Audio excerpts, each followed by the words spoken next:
I am longing to go somewhere tropical with lush green forests, water, and sunshine.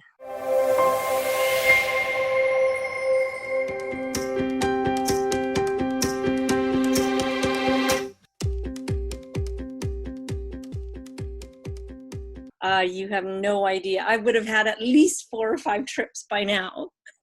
You're describing where I live. I know that, and describing where Agathi just came back from. But I understand it was a good summer. It was sunny and warm-ish. No, she ends it with a ish. Where Canada is warm. Oh, you guys look so happy. So, not that I'm not happy. I just wish that, we're here on this beautiful journey. I want to be out there on a journey, I want to go explore. I want to go see what I want to see, not be cooped up. Well, we've got a cloudy day today. So, is that like Canada? I'm sure it's warm and beautiful just the same. Yeah. We feel sorry for you, Chris. Yeah. It's about 85, very humid. Yeah. 84. Yeah. It's around high 20 degrees Celsius. Oh, there you go. Yeah. Life's tough. Life is tough, isn't it? Yeah, very. When I was in Cyprus and we had, so for Cyprus, it's like the worst weather. The worst time you can be in Cyprus is summertime, July Really? and August, because it gets so hot. Right? It goes up to 40 degrees Celsius, which I don't know how to translate into Fahrenheit. But it's very, very hot. And because of, being here and it's so much cooler, I enjoyed the heat. It took a week for me to readjust to, the whole temperature thing. And I enjoyed so much. It was very nice. You go to the beach and you swim and you're wearing very little clothes and you're not worried about anything, and just a pair of shoes and now that I'm back, it's like it's so nice that I can, I'm not sweaty anymore all the time. So it's a very nice thing, like having change. Even like tropical, sometimes I feel like you get tired of it. So it's nice to have the seasons. Yes. Yeah, we miss the seasons. Like sometimes we do miss the snow, but like only for short periods of time. Yeah. I mean, honestly, you could go and probably jump into water, which is like your backyard, Chris. There is absolutely no snow. You can have snow. You can have snow. Just give me your backyard. I'm happy. And you know what else I find is that, I mean, in you two, I mean, obviously you have extended stays, as in when, like Agathi, you traveling, but Chris, I mean, the flavors of the food. Yeah. My goodness, like a banana here in Canada, which comes from Chile, which is probably picked when it's green, has a different taste. Yeah. Whereas in Hawaii, I mean. Yeah. And like, especially on this island, Kauai, there is definitely something about the flavors of the food, and it's not even about the variety. I mean, like avocados here, there's like apparently over 40 different avocado varieties. Who would have known? I mean, there's different pineapple varieties, there's different banana varieties, and they all taste different. Some bananas taste like apple. There's a banana that we call the ice cream banana because it has that same texture of ice cream. Wow. But even like, let's say salad leaves, you don't get as much variety. The salad leaves grown here taste different to the ones that are shipped from California. And I don't know, I mean, there's a lot of biodynamics farms here, so those are the places that we normally get, our deliveries. We just go to the farm and pick up a box every week. Nice. And so, you know, it's kind of, it tastes different. I don't know why. It's probably the composition of the soil and just the energy of of here. We get so much more sun Yeah. and warmth compared to everywhere else. So, yeah, you can tell the moment you eat some food from that's come from the mainland, even if it's organic, right? Even if it's from California organic, and then you eat something local, it's different. But it's like, but everywhere you go in the whole world, the food tastes different. It's not just the cuisine, it's the fruit and vegetables as well. Like in Thailand, when we're in Chiang Mai, like the star fruit there and the jackfruit, oh, so good. Like Yeah. we have star fruit and jackfruit here. It doesn't taste as good as in Thailand. It's not as Mm, sweet, right? mm, So yeah, nice. I it's think local food always tastes different. Like if you pick, I remember growing up with some fruit trees. So if we would pick our own fruit from the tree and eat it, the taste was so different rather than buying it from anywhere else. And I see the same here in a sense of like we have a lot of vegetables and in summertime lots of fruits on the island. When we're buying from the farm, which is non-sprayed and they're local, they're right here, they just pick them. The taste is like, wow, it's amazing. Also what you feel in your body, right? Rather than going to the supermarket. And I come back to what Chris is saying, like even if it's organic, but then it's imported, then it's a totally different uh, taste and feel, and everything is so different. So, and even like growing your own food, right? Having some fruit, having some vegetables, having some, daily stuff, how important it is and how different it tastes. Yeah. Yeah. There's a lot to be said, about picking within the 100-mile radius, I think is what they say, that wherever you are, if you can find fruits, vegetables, whatever you're consuming, it energetically has all the needs that your body actually requires in the food. And the other thing that I find really fascinating is, there is much to be said about picking a banana when it's ripe off a tree rather than taking a raw banana and then putting it in a dark corner in your house to let it ripen. There is definitely something going on, yeah, right? yeah, yeah, like vine ripened for sure. Yeah, it's like it's just getting the energy, more energy from the sun. You cut it off and it's like it's stopped. Whereas when it's naturally falling off the tree, that's like the perfect ripeness. It's like it's ready, it's there, and it's had all the energy it needs from the sun, and it's there ready, right? Yeah. Do you have a bee situation there? Bumblebee pollination issue? Uh, I don't think so. I don't think so. I mean, most farms here, I think, have their own beehives. Um, I think people are pretty conscientious about that.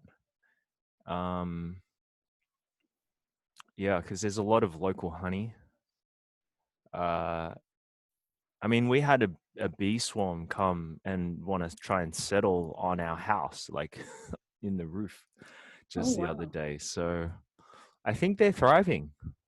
We don't have issues with pollination. Well, that's beautiful. I know that on the West Coast here, um, we have quite a few hummingbirds, which also do the same work as a bumblebee. But the reason that I asked is because it was such a movement here and in the States, because so many bees had actually been wiped out. Mm. Wow. And then when you go to a place like Tahiti, which we went back in 2012, everything is pollinated by hand, which is really bizarre. And I thought, what do you mean everything's pollinated by hand? They said, yeah, we pollinate by hand. And I said, do you not have bumblebees? So unless I got wrong information, I thought, man, you didn't need a lot of labor to do that. To do that. Right? Because we're so intricately reliant on everything in our environment, right? Yeah. And to look at having to pollinate as a human being, having to pollinate yourself rather than have the bees or the hummingbirds, or I don't know what other species out there pollinates, but Why would anyone not want free labor? We that's realize right. after it's gone, the purpose of everything in nature. Like you have to make something extinct in order to realize, oh, it was doing this. We didn't know prior. That's the issue here. We haven't realized it. And since we're on the topic of, even just speaking of food and the necessity, that it is within, no matter where you live, has everyone noticed like a huge increase in price in groceries? Like, I think we're probably gone to, like, in some items, double the price. Really? Kauai's always been expensive, so we don't really notice any any difference here.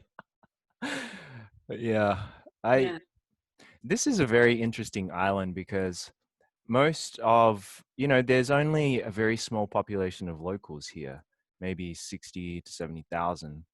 mm, But tourists might make up 1 million odd people. I don't know how many, I don't know the exact stats, 1 million or 2 million visitors every single year that come here. So there's like from traffic jams all around the island. Like you would think, why would you have a traffic jam on an island? right, But when it's, tourist time, which is all the time, there's traffic jams around the island. Right now, there's nothing. So most of the supplies that are coming into the island are kind of catered towards needing to feed 1 million people, right? Or 2 million people. But right right. now, there's only 60,000 of us. So it's like for us, it's shown up. Actually, certain things have shown up to all the Hawaiian Islands, which is, well, what happens if the shipping stops from the mainland because of all this COVID stuff, right?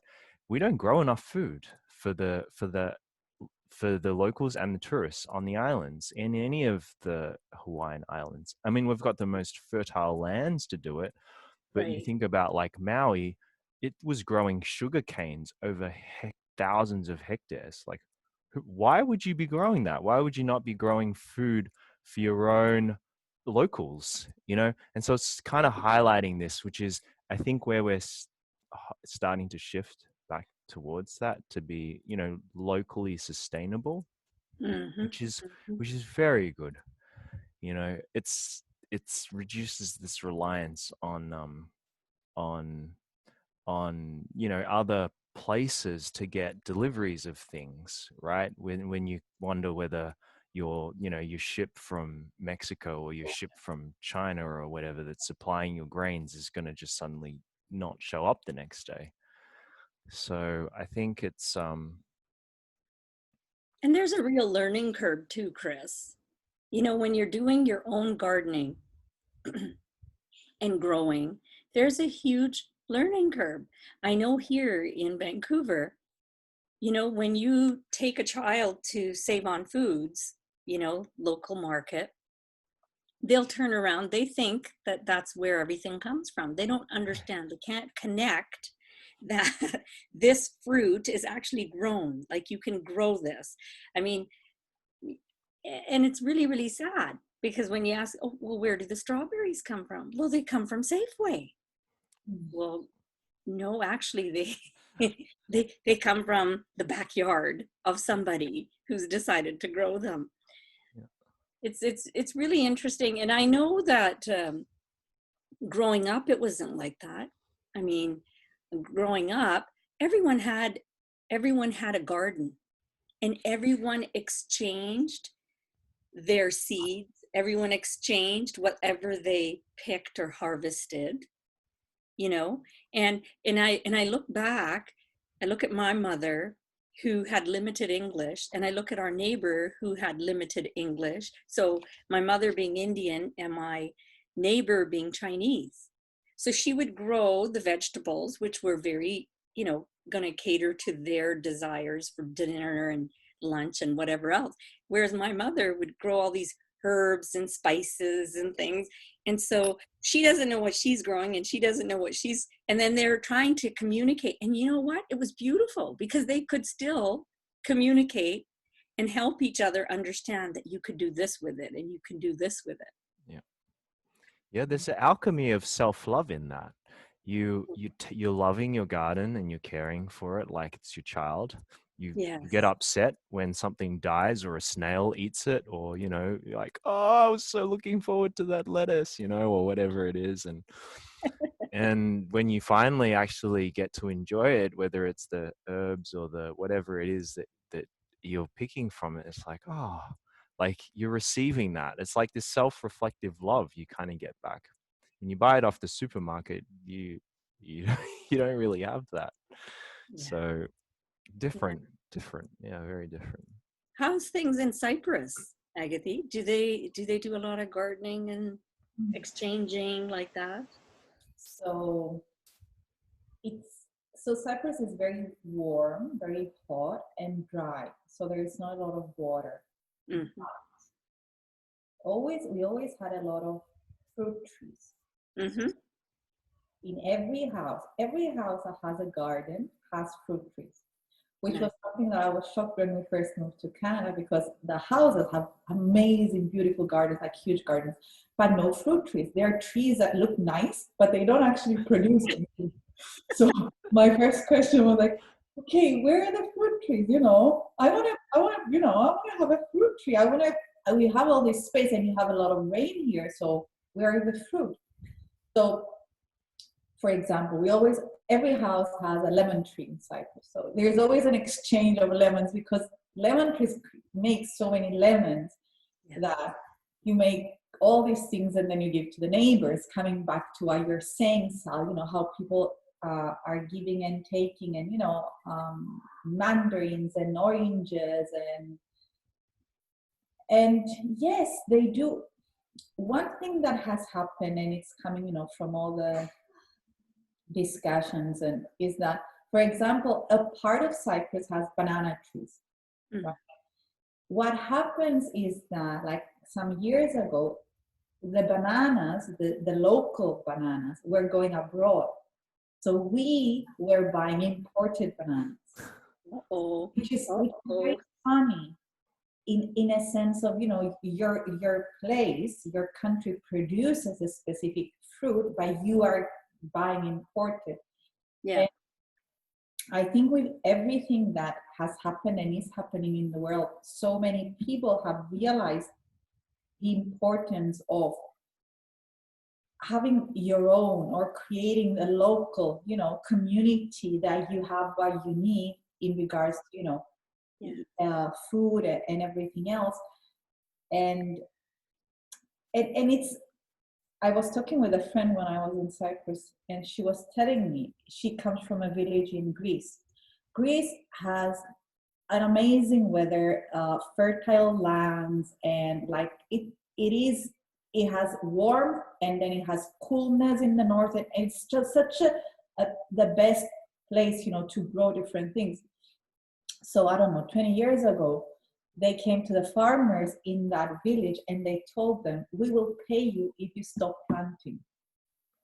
What? Yes. So they paid them and they stopped planting. So they stopped planting, tobacco, or they had cherries and they had, different kind of stuff, and they stopped. So all the farmers for, I don't know, X amount of years stopped nurturing the land and stopped planting things and all this kind of stuff. So everything that the village or the areas around were getting now were either from different areas of Greece or were imported. And then, I don't know, X amount of years later, the funding stopped, right? Mm-hmm. So it wasn't, you know, you stop planting this and you plant this. It was, you stop planting and that was it. So when this friend was telling, I was like a shock. I said, but why? And why would they stop? Like, wouldn't they think that, okay, what's going on? That's right. So you come back to today where there is actually nothing, or the produce, people are now starting again to create local produce because they stopped for, you know, the different reasons in the past. But we've created a society that is not sustainable. It was built on, you know, wrong ideas and profit and greed and, you know, this kind of stuff. So I think that one of the lessons that we're getting today, and it's a good thing. It's you know, it's an experience. As we said, you know, we have to see that things don't work, or, you know, that was their purpose. Now it's being extinct. That's why we need it. That's right. So doing it again, like, you know, starting again, creating these local farms and for us, right? And it's not just for food, but it's communities, us working together, is profit in for all, and not just an individual person gaining from the whole world, or, you know, whatever idea is behind them. Yeah, there's a lot to be said about bringing people together. And it's, you know, it takes us to, you know, that's why they call the heart of the home the kitchen. The heart of the home is the kitchen. You know, if you look at anyone, the first thing they want to do is they want to see what the kitchen space is. What does it look like, and is it functional?